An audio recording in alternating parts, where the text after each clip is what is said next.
দেশটা ছোট হলে কি হবে, তেজ আছে কিন্তু। আজকে সেটা তারা দেখাই দিছে।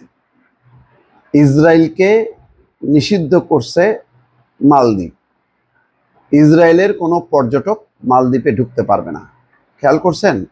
ইসরায়েলের মতন একটা ধনী শক্তিশালী রাষ্ট্রকে মালদ্বীপ নিষিদ্ধ করলো কেন?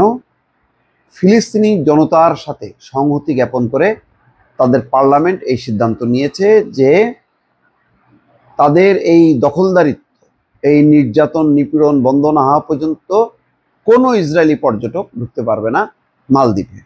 অথচ মালদ্বীপ তাদের কাছে কিছু না, ফু দিলে উড়ে যায়।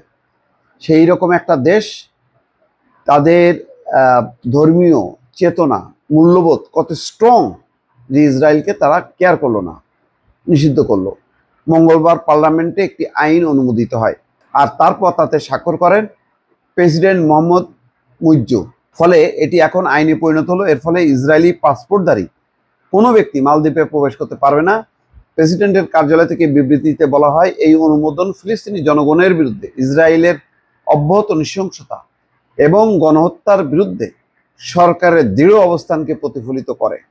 বিবৃতিতে আরও বলা হয়, মালদ্বীপ ফিলিস্তিনিদের প্রতি তার দৃঢ় সংহতি পুনর্ব্যক্ত করে।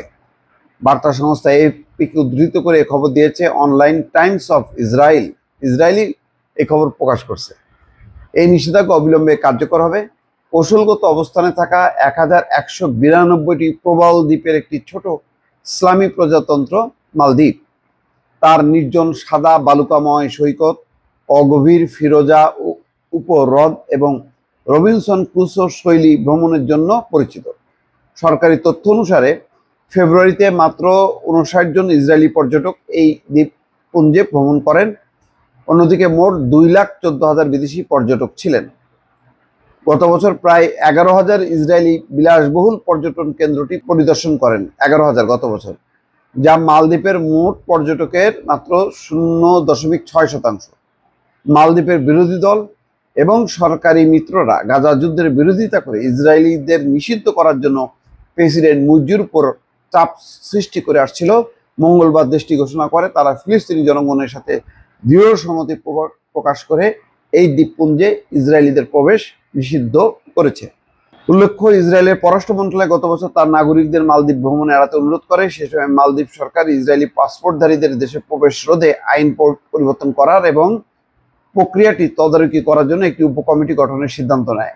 2023 সালে ডিসেম্বরে ইসরায়েল তাদের নাগরিকদের মালদ্বীপ ভ্রমণের বিরুদ্ধে একটি ভ্রমণ সতর্কতা জারি করে, কারণ হামাসের সাথে যুদ্ধের সময় ইসরায়েল বিরোধী মনোভাব বৃদ্ধি পেয়েছিল।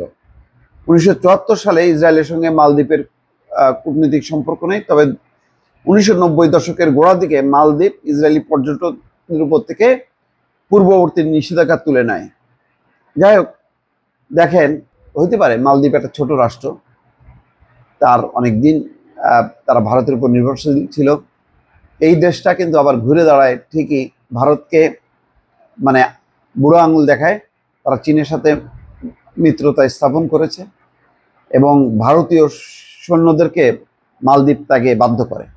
এখন ইসরায়েলের মতন শক্তিশালী একটা রাষ্ট্র তাদেরকে নিষিদ্ধ করলো, একটাই যে ফিলিস্তিনিদের প্রতি তারা সংহতি স্থাপন করলো। এই জন্যই প্রথমেই বললাম, দেশটা ছোট হইতে পারে কিন্তু তাদের তেজটা কিন্তু অনেক স্ট্রং, দৃঢ়, এবং সেটা অত্যন্ত যৌক্তিক। দর্শক ভালো থাকবেন, আল্লাহ হাফেজ।